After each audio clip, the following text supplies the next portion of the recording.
금향로.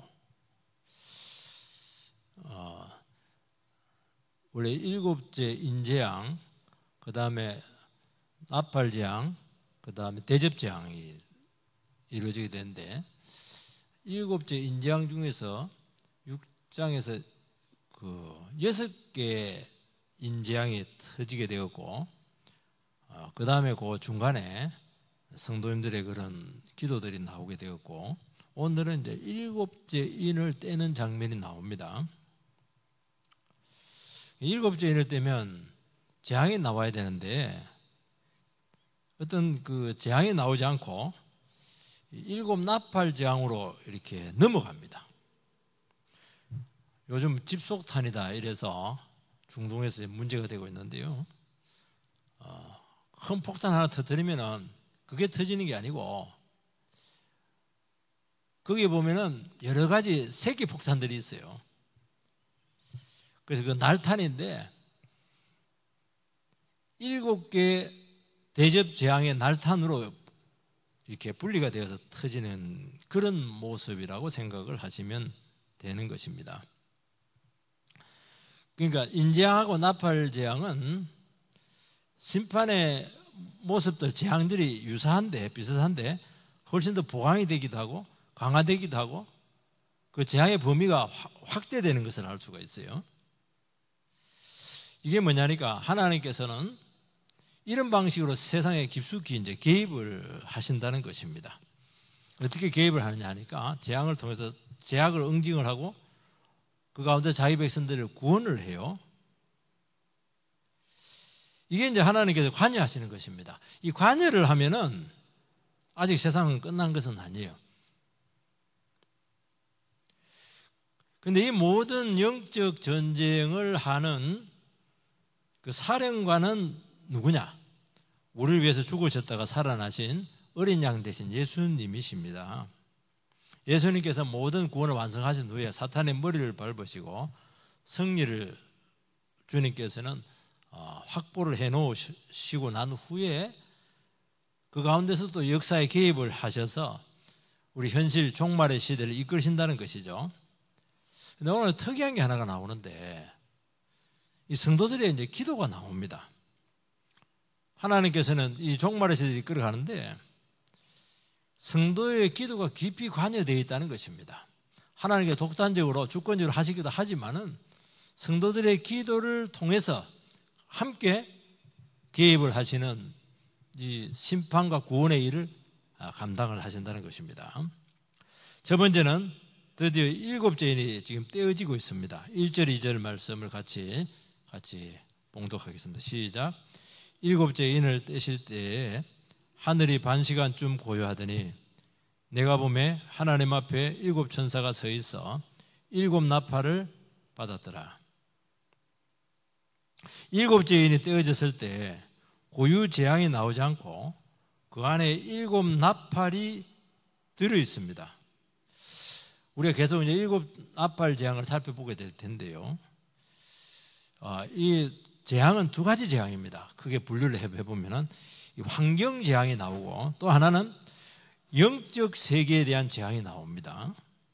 환경 재앙은 이제 생태계 파괴로 나타나게 되고 이것은 눈에 보이는 창조 세계에 대한 파괴죠. 반면에 영적인 재앙은 어둠의 세력의 재앙이죠. 무질서가 나타나게 되고 혼동이 나타나게 되고 가치관의 혼동들 이런 정신적인 그런 어려움들을 통해서 일어나는 것을 알게 되는 것입니다.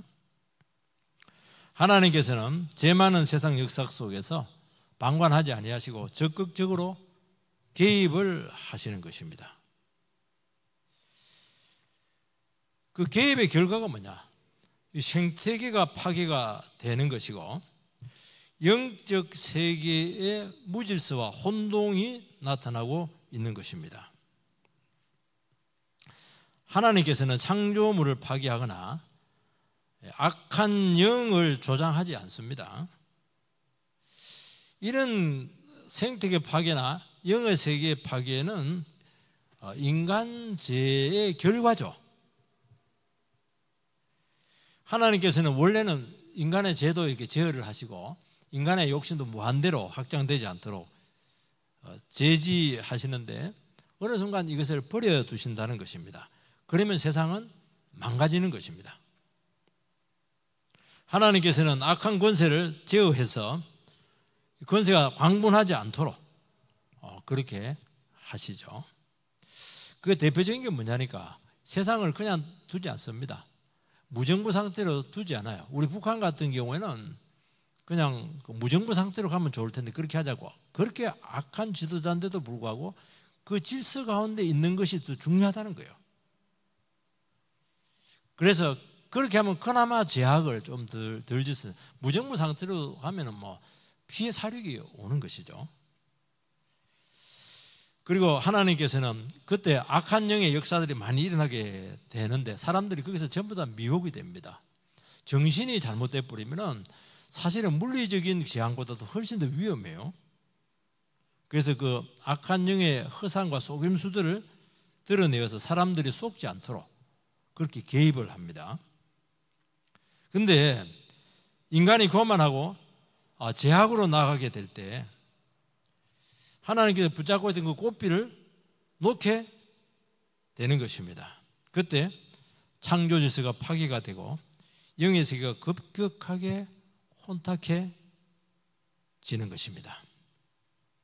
요즘 우리나라에서 이제 크게 문제가 되는 것이 이제 동성애인데 옛날에는 동성애를 숨겼죠. 요즘은 이제 공공연하게 커밍아웃을 하고 있고 도리어 뭐 이게 자랑처럼 여겨지기도 하고 또 시내 한중간에 프레이드를 합니다. 퀴어 축제다 이렇게 해서 그걸 하고 있는 거예요. 그리고 이것이 그 정도 선에서 끝나지 않고 이걸 합법화시켜서 차별금지법이라고 하는 것을 통해서 인권적인 불이익을 받지 않도록 이런 식으로 이제 나가고 있죠.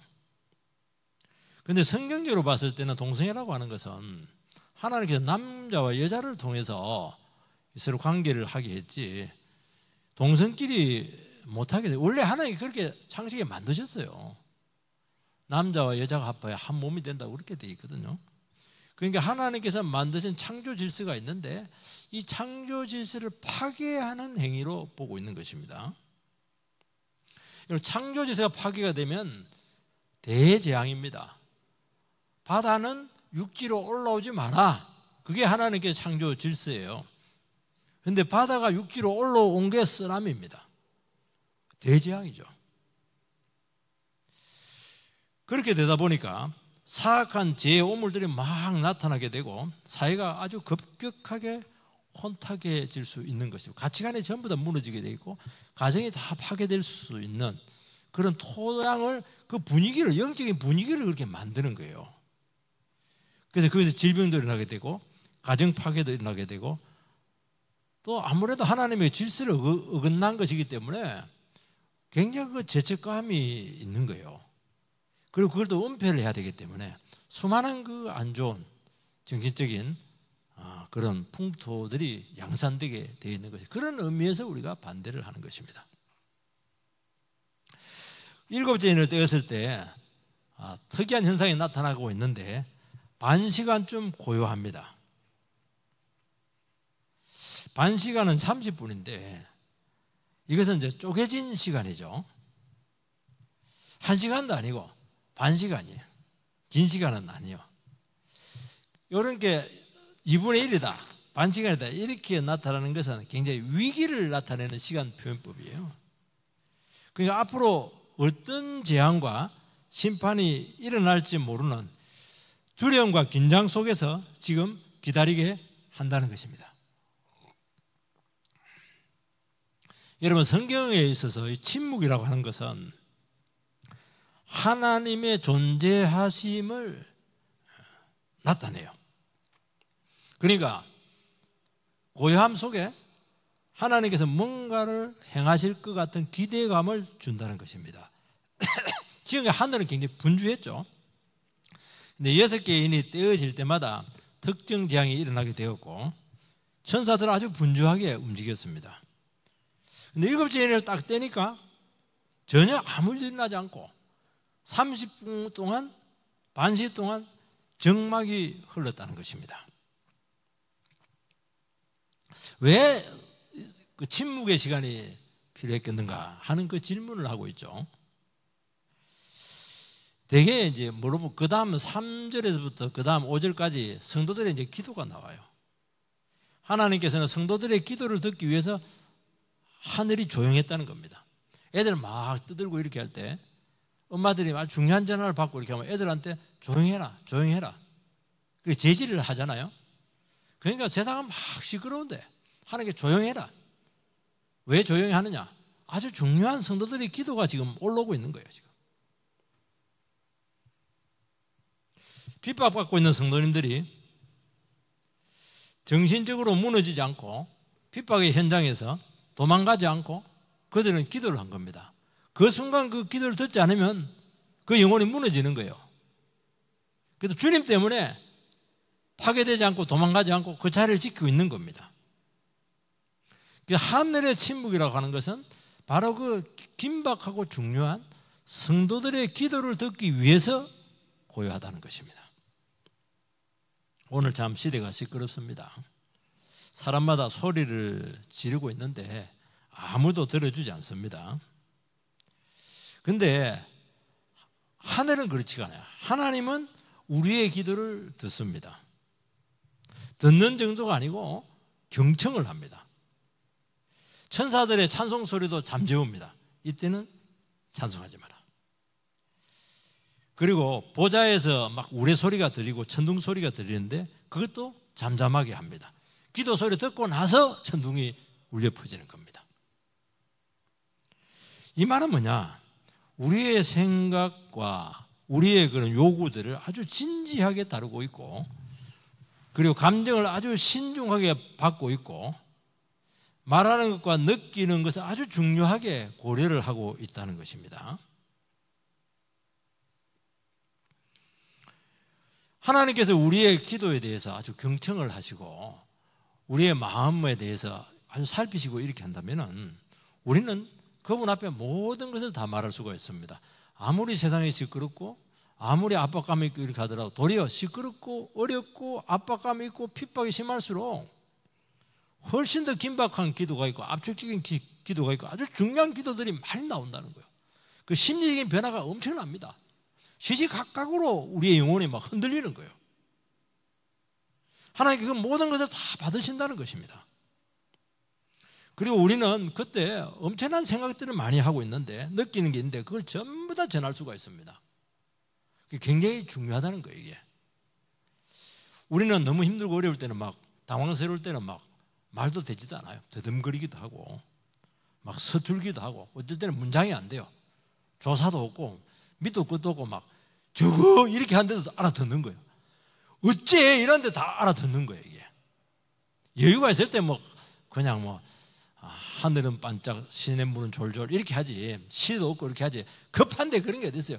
저겁니다. 저거 어떨 때는요 1시간 내내 한숨만 쉬고 있습니다. 그래도 그 수많은 그 내용들을 주님께서 다 듣고 있다는 거예요. 근데 놀라운 순간은 뭐냐니까 바로 그 고요한 순간에 모든 변화들이 다 일어난다는 거예요.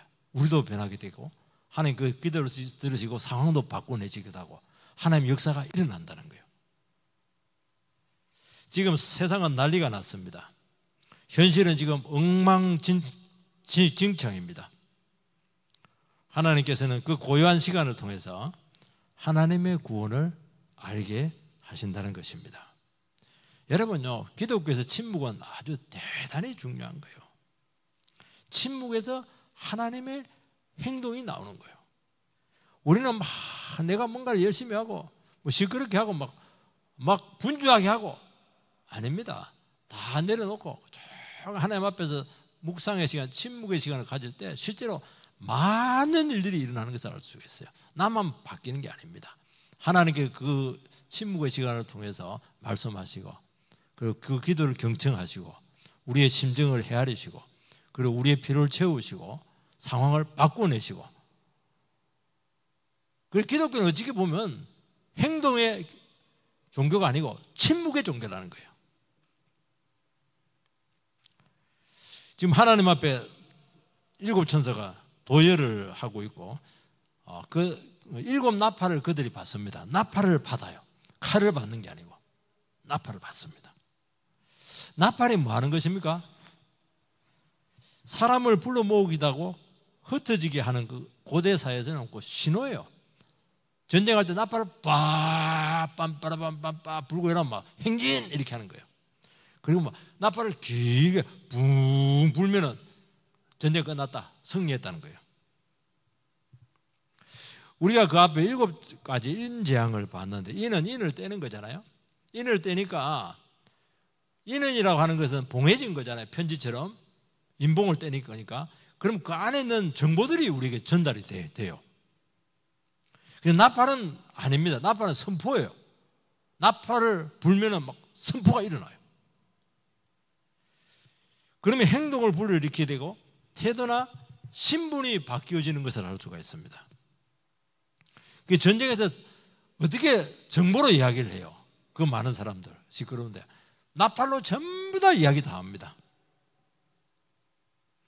여러분, 하나님께서는 가나안 전쟁을 할 때 첫 성이 이제 여리고 성입니다. 여리고 성을 점령할 때 칼로 하지 않았어요.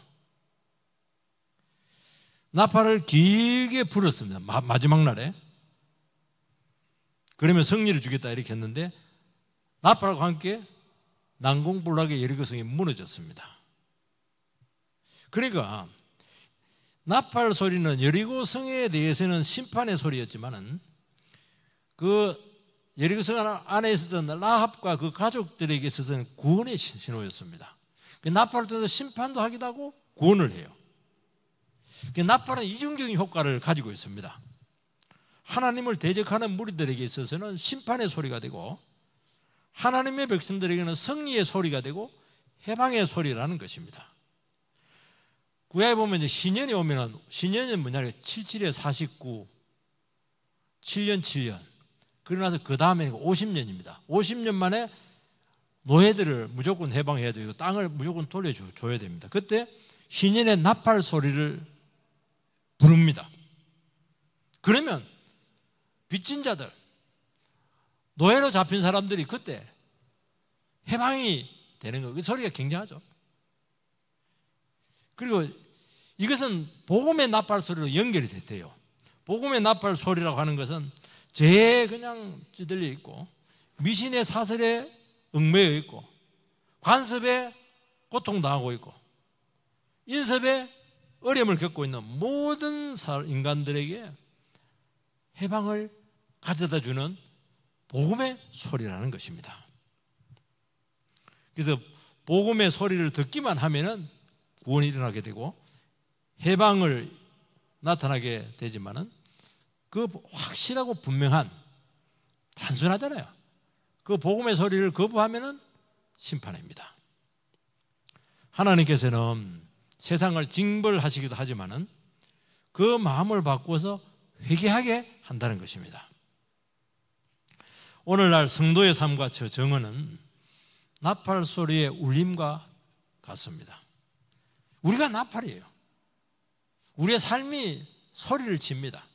우리가 입을 벌려서 복음을 선포하면 더 강력한 나팔 소리가 되는 것을 알게 돼요. 이것은 세상에 대해서 망하는 길과 승리의 길을 제시하게 되고 선택을 하게 한다는 것입니다. 그래서 복음이 선포가 되면은 2가지 반응이 나타나는데 회개하고 돌아오는 심령들이 있고 더 악해져서 복음을 대적하는 세력이 분리가 된다는 것을 알 수가 있습니다. 고린도서 2장 15절 16절 제가 아마 띄우지는 않았을 텐데 제가 이것을 여러분들에게 읽어드리도록 하겠습니다. 고린도서 펴보시기 바랍니다. 고린도후서 2장 15절로 16절 고린도서 2장 15절로 16절 288쪽에 있습니다. 같이 읽읍시다. 시작. 우리는 구원받은 자들에게나 망하는 자들에게나 하나님 앞에서 그리스도의 향기니 이 사람에게는 사망으로부터 사망에 이르는 냄새요 저 사람에게는 생명으로부터 생명에 이르는 냄새라. 누가 이 일을 감당하리요? 여러분, 크리스찬들의 그 마음과 생각과 이 기준, 삶이라고 하는 것은 향기로 나타난다는 거예요.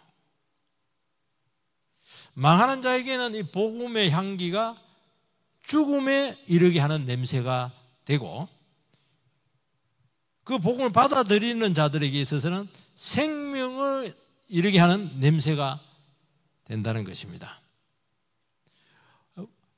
여러분, 향기가 사람을 판단을 하고 중심을 드러내고 정죄하는 기능을 한다는 것입니다. 그게 복음의 향기라는 거예요. 여러분, 사람도 마찬가지입니다. 하나님의 사람, 복음을 선포하는 사람, 우리 크리스찬, 믿음으로 살아가는 사람들은 이게 향기라는 거예요. 향기는 눈에 안 보입니다. 다 느낀다는 거예요. 냄새를 다 맡을 수가 있어요. 감이 오는 거예요. 그래서 복음을 좋아하는 사람들은 굉장히 마음을 열고 좋아하는데, 복음을 싫어하는 사람도 굉장히 거리끼하고 멀리하게 되고 핍박하기도 하고, 이런 현상이 나타난다는 거예요. 우리가 세상 가운데 그냥 세상적으로 살아가면 전혀 향기가 없어요. 근데 예수를 딱 붙들고 믿음으로 딱 살아가면은 뭔가 향기가 나요. 뭔가 냄새가 나요. 뭔가 달라, 이게. 그래서 이 복음 앞에 자기 자신의 태도가 드러나게 되는 것입니다. 우리 성도님들의 그 삶과 정언은 나팔소리입니다. 숨어있죠. 작은 소리입니다. 그런데도 이 나팔소리예요. 나팔소리는 멀리까지 잘 들립니다, 여러분들. 여러분, 복음이 충격적으로 다가오는 바람에 어떤 분들은 막 심장이 마비되는 그런 경험을 했다는 것입니다. 옛날에 그 주대성 집사님이 우리 교회 등록할 때 복음의 말씀을 듣는데 막 심장이 터져 죽는 줄 알았다는 거예요. 그래서 등록할 때 내 손을 끌고 가지고 가슴에 대라는 거예요. 지금 온도가 50도라는 거예요. 얼마나 이게 뜨거웠던지 그런 고백을 하는 거예요. 제가 그때 특별하게 큰 소리를 한 것도 아니었어요. 조용조용하게 얘기했는데 이분에게는 그냥 나팔 소리가 되었어요, 이게. 여러분, 죄와 미신에서 해방이 되게 되고 신분이 바뀌게 되고 눈이 뜨게 되고 거부하는 순간 심판이 그때부터 시작이 되는 것입니다. 그래서 이 복음의 나팔 소리가 굉장히 분명합니다. 성경도 그러잖아요. 나팔 소리가 분명하지 않으면 어떻게 싸우리요? 그렇게 되어 있는 거예요. 교회는 어떤 곳이냐? 나팔 소리가 분명해야 돼요. 복음의 소리가 분명해야 돼요. 이게 인간의 소리인지 세상의 소리인지 주님의 음성인지 이게 구분이 안 되니까 지금 싸우지 못하는 거예요, 이게.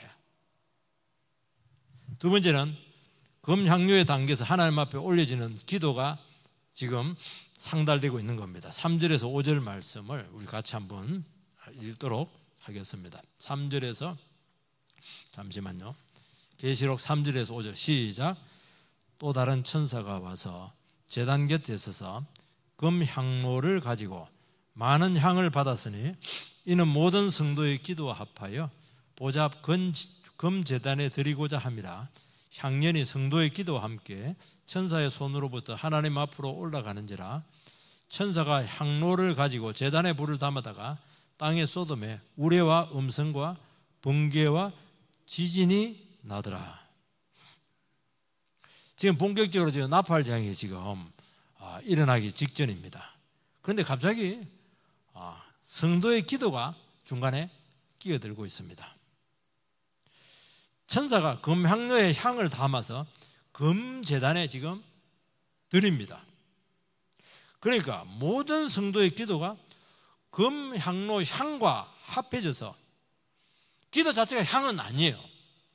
금향로의 향하고 성도들의 하는 그 기도가 합쳐져서 하나님 보좌 앞 금제단에 계속 드려지고 있는 것입니다.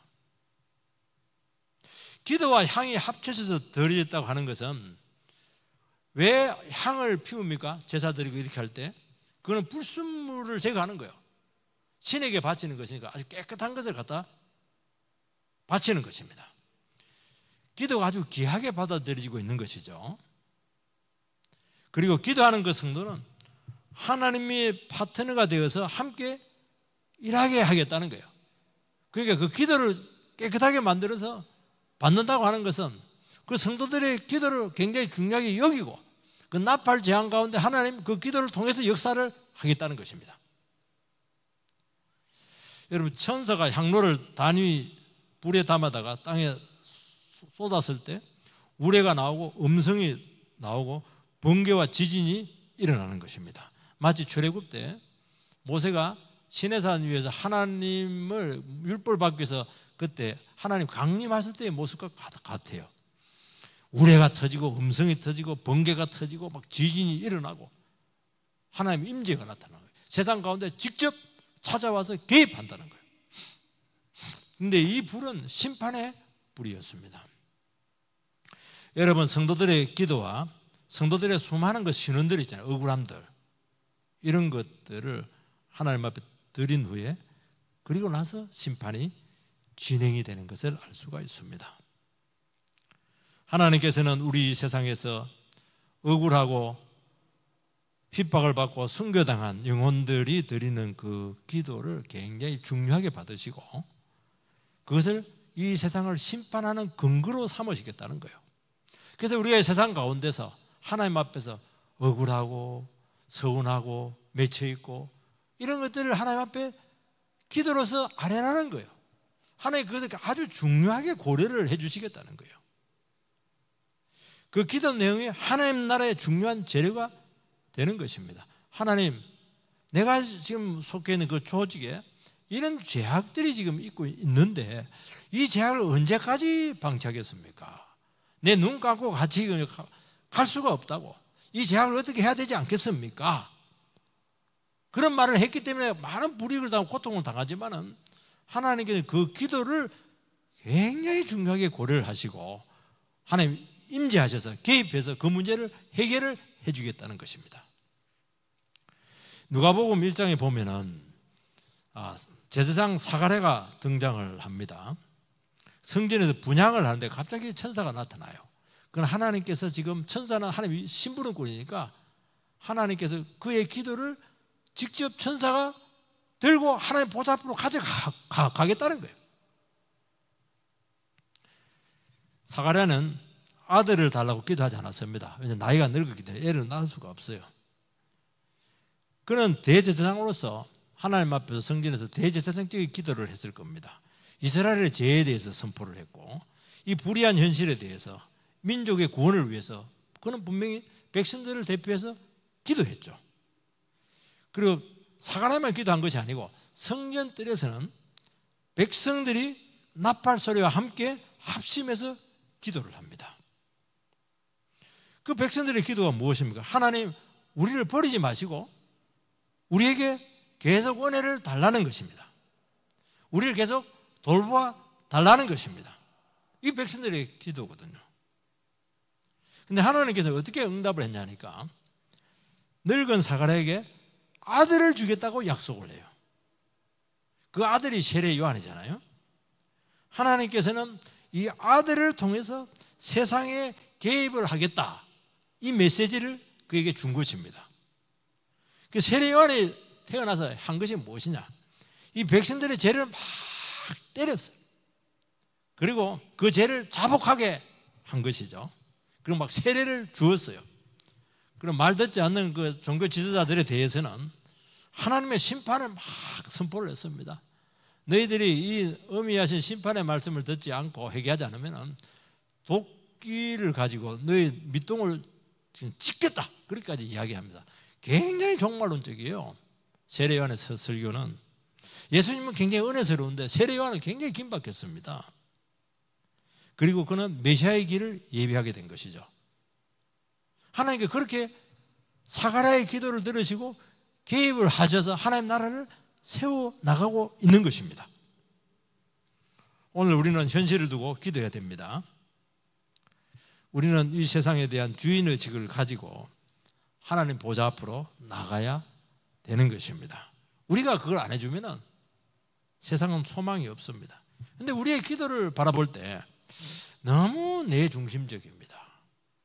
내 가족, 이상을 잘 벗어나지 못해요. 좀 이 나라를 위해서, 교회를 위해서, 나라와 민족을 위해서, 또 선교를 위해서 이런 부분에 대한 기도가 굉장히 인색한 것을 알 수가 있어요. 여러분, 주기도문에서도 제일 먼저 나타나는 것이 뭐냐니까 하늘의 뜻이 이 땅에 이루어지게 해달라는 것입니다. 여호와의 이름이 영광을 받기를 기도하라고 말씀하고 있는 것입니다. 그러니까 우리는 개인적인 아픔들이 있고 개인들이 여러 가지 어려움들이 있지만은 여기서 머물러서는 안 되는 것입니다. 그걸 제사장적인 기도로 연결을 하라는 것입니다. 내만 아픕니까? 이민족은 아프지 않아요? 나만 고통당하고 있습니까? 그 애들은 고통당하지 않습니까? 내 뜻만 중요합니까? 하나님이 이 나라와 이 공동체에 주신 그 뜻이 더 중요하지 않겠어요?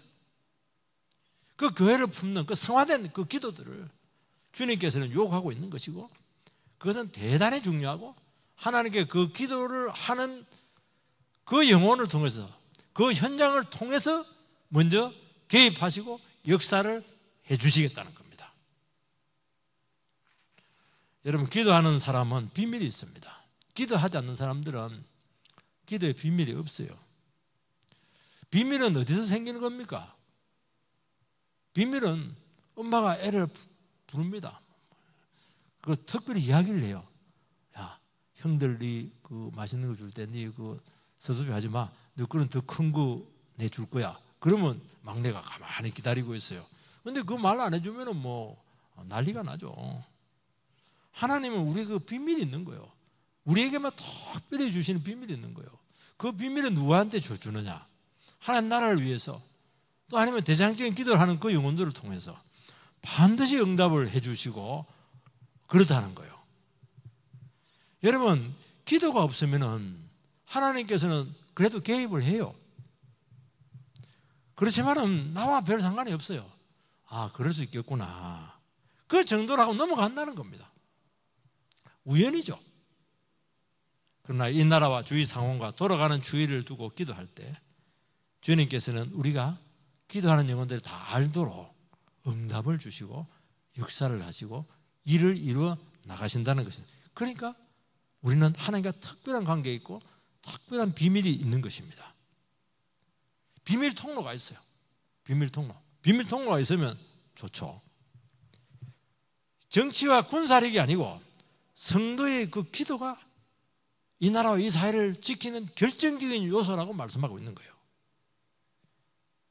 여러분, 예루살렘 성이 회파가 되었을 때 저 멀리 그게 수천 킬로입니다.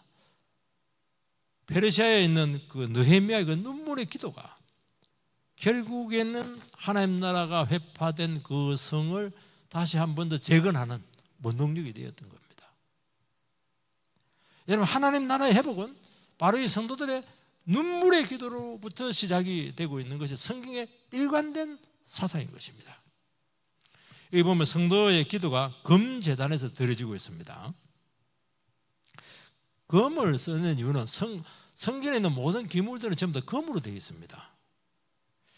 그런데 일반적인 그 제단은 노수로 되어 있는데 여기는 금으로 되어 있어요. 천국에 있는 제단은 금으로 되어 있습니다. 거기서 재물을 잡는 게 아니라는 거예요. 원래는 제단은 재물을 드리는 곳인데 예수님께서 재물이 되셨기 때문에 이제 눈에 보이는 그 제단은 필요하지 않아요. 제단에 눈에 보이는 재물은 필요하지 않아요. 예수님 자신의 영단번에 인간의 모든 죄 문제를 해결했기 때문인 것이죠. 그런데 금 제단이 있는 거예요. 그러니까 이제 재물 대신에 그 제단 위에 성도들의 기도를 그 제단에 드린다는 거예요. 왜 금으로 되어 있느냐? 그거는 거룩성이죠. 정결성이죠. 그 기도가 금 제단에서 다시 한 번 더 정결케 되는 것입니다. 그리고 하나님과 세상을 그 제단을 통해서 중재하는 것입니다. 여러분, 제단의 숯이 정결케 하지 않습니까? 그래서 성도의 기도를 제단의 불에 담아서 땅에 던졌을 때 그때 이 땅에 재난이 일어나게 되고 파괴가 일어나게 되고 심판이 일어나는 것을 우리는 보게 될 것입니다. 그래서 성도의 기도는 두 가지 모순되는 역할을 하게 되는데 많은 영혼들을 정결케 하고 죄인들을 회개케 합니다. 그러나 이 불의한 세상에 대해서는 재앙을 가져오고 심판을 불러온다는 거죠. 두 가지 역할을 한다는 것입니다. 여러분, 하나님께서는 백성들의 기도로 이 세상 가운데서 역사를 합니다. 어떻게 역사를 합니까? 한쪽에서는 세상을 정화를 시켜요. 또 한편에서는 세상이 파괴가 되고 심판으로 이 세상을 흔듭니다. 예수님께서는 이 땅에 오셨을 때 두 가지를 했습니다. 죄인들을 구원했어요. 동시에 나는 너희들에게 평화를 주러 온 것이 아니고 나는 불을 던지러 왔노라. 불을 던지게 재난을 주겠다는 거예요. 혼란과 분란을 가져왔다는 겁니다. 예수님 오심으로써 여러분 집안에도요, 예수 믿는 한 사람 생기면은 믿고 나오는 사람도 있지만은 온 재난이 일어나요. 예수 믿는 한 사람 때문에. 그러니까 구원과 심판이 동시에 일어나고 있는 것을 보여주고 있는 것입니다. 이게 하나님의 개입하심이죠. 주님께서는 예루살렘 성을 바라보면서 내가 너를 품기서 얼마나 고통스러워했던가. 그런데 너희들이 끝까지 나를 배신하고 하나님의 아들을 거역했다. 그러면서 예루살렘 성이 얼마나 엄혹한 심판을 받게 될 것인가 하는 것을 알고 달기 병아리를 품기 위해서 그렇게 애썼는데 전부 도망갔다는 거예요. 그러면서 막 우시는 거예요. 주님께 이 땅에 오셔가지고 아버지 앞에서 그런 기도를 한 거예요. 우리도 그런 기도 하잖아요. 자식들 저런 식으로 가면은 안 되잖아요. 엄청난 심판이 기다리고 있잖아요. 그러면 눈물로 기도했던 거예요.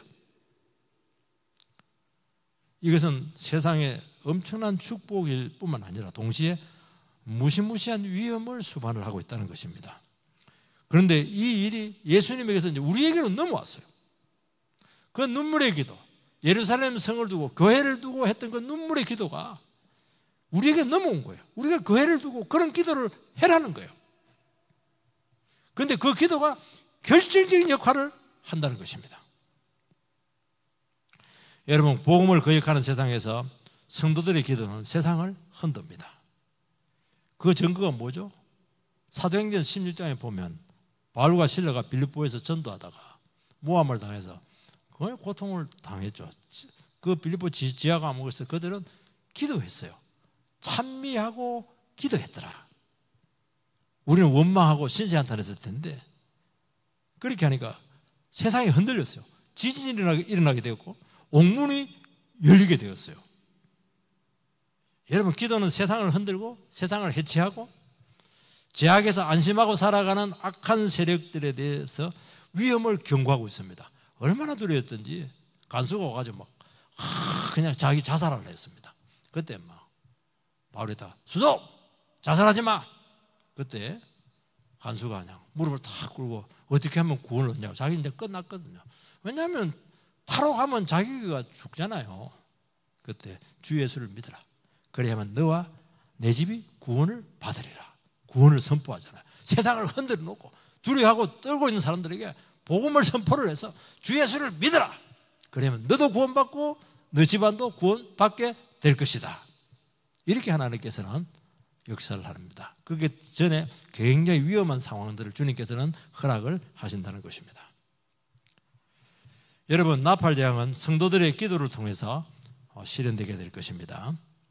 출애굽 백성들이 여리고성 점령에 일주일 동안 하루에 한 바퀴씩 돌 때 7 제사장이 7 나팔을 붑니다. 그리고 침묵합니다. 그리고 7일째 되는 날에는 7번을 집중해서 불게 했었습니다. 백성들이 돌면서 이제 침묵하게 말을 못하게 했었습니다.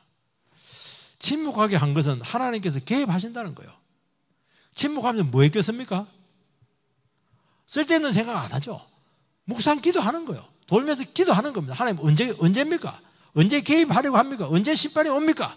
언제 이 성이 무너집니까? 그거 했잖아요. 그러면서 난공불락의 성이 무너지게 되었고 그 가운데서도 택한 라합의 가족들은 구원을 하게 된 것입니다. 그래서 여리고성 전쟁은 100% 하나님의 능력으로 승리가 이루어지게 된 것이고 이 모든 구원과 심판은 100% 하나님의 능력으로 되게 될 줄 믿습니다. 이 나팔이라고 하는 것은 철저한 청결을 요구하게 되어 있고 정결을 요구하게 되고 그리고 막강한 정복력을 말씀을 하고 있고 하나님께 최후에 강림할 때도 나팔과 함께 이 땅에 재림하신다고 말씀하셨습니다. 여기서 진정한 승리가 있고 새로운 출발이 있게 한다는 것입니다. 이 모든 것은 기도로 시작할 때 가능하다는 것입니다. 여러분, 우리가 인생에 실패하고 나락에 떨어지게 되었을 때 무엇으로 다시 회복을 시키겠습니까? 그건 하나밖에 없어요. 제게 하는 방법은 이 방법을 써야 돼요. 성도들이 했던 방법. 목숨 걸고 눈물의 기도를 하는 겁니다. 그렇게 하면 반드시 하나님께서 개입하셔서 구원을 주시고 시작하도록 나팔을 불어주시겠다는 것입니다. 그때 어떻게 합니까? 언제까지입니까? 하나님 나를 잃어버렸습니까? 하나님 정말 살아 계신 겁니까? 그런데 그 기도가 향으로 정결하게 되었을 때, 성령으로 충만하게 되었을 때 하나님 보좌로 곧바로 올려지게 되는 것입니다. 하나님께서 그 순간부터 온갖 기적과 능력으로 개입하셔서 우리의 삶과 세상에 대해서 일하실 줄 믿습니다. 그래서 라합 같이 정말 하나님만 의지한 사람들은 반드시 심판 가운데 구원하시고, 하나님을 거역하면서 그냥 욕심대로 살아가는 그 세상에 대해서는 하나님의 과감없는 심판이 이루어지게 된다는 것이 이 나팔장에 주신 교훈이고, 거기서 우리 성도들의 기도가 얼마나 중요한가 하는 것을 깨닫고 기도하는 우리 성도님 되시기를 주 이름으로 축복합니다.